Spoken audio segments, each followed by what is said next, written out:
আচ্ছা রায়ন ভাই, আমরা তো মেলা দিন ধরে এসির কাজ করি, তাই না?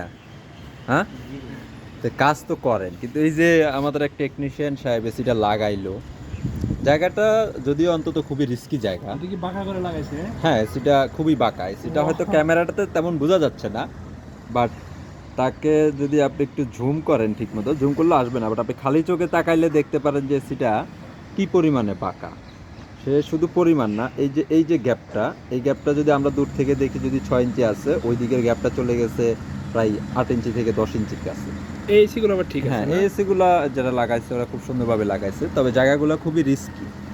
আমাদের দেশের যারা এই যে বিল্ডিংগুলো তৈরি করে বা কনস্ট্রাকশন সাইটের সাথে জড়িত আছে, এদের উচিত শুধু টাকা বাঁচায় প্রফিট করলেই হয় না, একটা কাজের সাথে আরও কিছু মানুষের এখানে কানেকশন থাকে বিভিন্ন কাজের, তারপরে বিভিন্ন প্লেসের উপরে নির্ভর করে, এইসব জিনিসগুলো আমাদের খেয়াল রাখতে হয়। এই যে দেখেন, এখানে এসিগুলো ইনস্টল করা হয়েছে, এগুলো কিন্তু খুবই রিস্কি।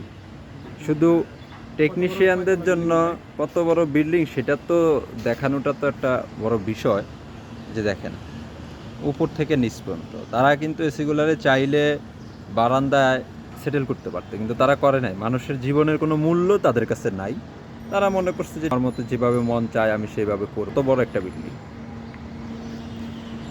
এখানে আমাদের সরকার এবং রাজুকের উচিত যে এয়ার কন্ডিশন থেকে শুরু করে যেসব ফ্যাসিলিটি দরকার একটা আবাসিক ভবনে বা বাণিজ্যিক ভবনে মানুষের বসবাসের জন্য, এই জিনিসগুলো তারা সুন্দরভাবে দেখবে, তদারকি করবে। শুধু মানুষের কাছ থেকে অর্থ বা ঘুষ, এক্সট্রা সুযোগ সুবিধা নিয়ে তারা যেই অনুমোদনগুলো দিচ্ছে, বা এই সমাজে কিন্তু প্রতিদিনই নানান দুর্ঘটনা, অ্যাক্সিডেন্ট হচ্ছে, এগুলো নিয়ে আসলে কারোর তেমন মাথা ব্যথা নাই। কিন্তু আমরা যেহেতু এই লাইনে কাজ করি, আমরা এই বিষয়ে খুব কনসার্ন। কাজ যেহেতু করতে হয়, আমাদের বিভিন্ন জায়গায় নামতে হয়, এসি থাকলেও করতে হয়, কিছু করার নাই।